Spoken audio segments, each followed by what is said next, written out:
When Princess Diana died, Britain completely freaked out. Yes, it was a tragedy, but a long expected one. Nobody crosses swords with the Blue Bloods and gets away with it. Yet the nation was completely engrossed in the story, desperate to know every sordid detail. The media had a field day, or rather a year, riling up the royalists, which included plenty of highly public mourners with a princess complex of their own. There were tears and hugs and flowers in the streets, but the Queen and her cronies remained silent. It's supposedly royal protocol to keep stum and look regal during a crisis, which was highly convenient for those who couldn't stand Diana when she was alive. The nation soon began to criticise the cold-hearted monarchy, and the government of the time panicked and stepped in.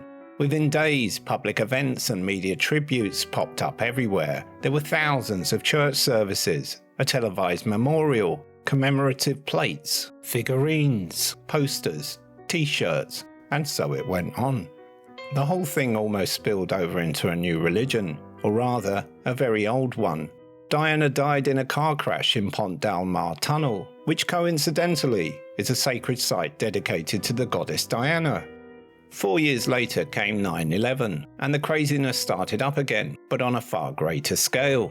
The world mourned the lives of brave firefighters, office workers, and rich bankers, whilst the owner of the Twin Towers raked in a fortune from recently hiked insurance premiums.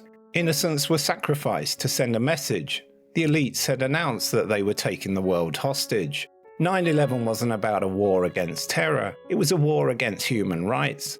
The US government passed the Patriot Act, which many saw as an early sign of the tyranny to come. No matter the story, you can count on the mainstream news to blow it out of all proportion, repeating the same vague details every hour, emphasizing the urgency with bold and dramatic music, distracting the eye with news tickers and bombarding the subconscious with brightly colored graphics and flashes of light, leaving the audience reeling in shock, yet desperate for emotional closure.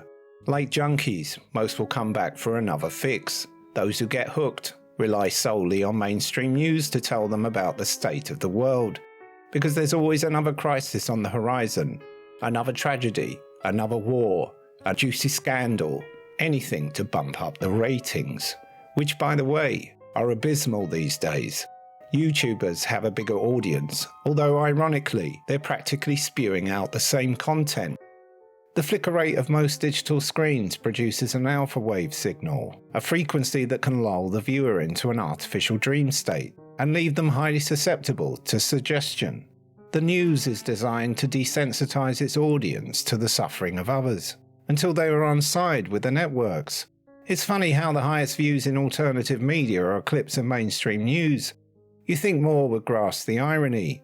The darlings of the scene might appear to be critiquing the latest official narrative, but it's just more controlled opposition to keep the news cycle rolling. By analysing the psychological purpose of each story and why the mainstream are pushing it, we can dismantle the wall of noise and hear the truth. Those who take it all at face value and trust the objectivity of the mainstream remain trapped in a state of news cycle psychosis. Of course, you'll want to keep up with the news and know what's going on, but try not to get emotionally involved in the lies and propaganda.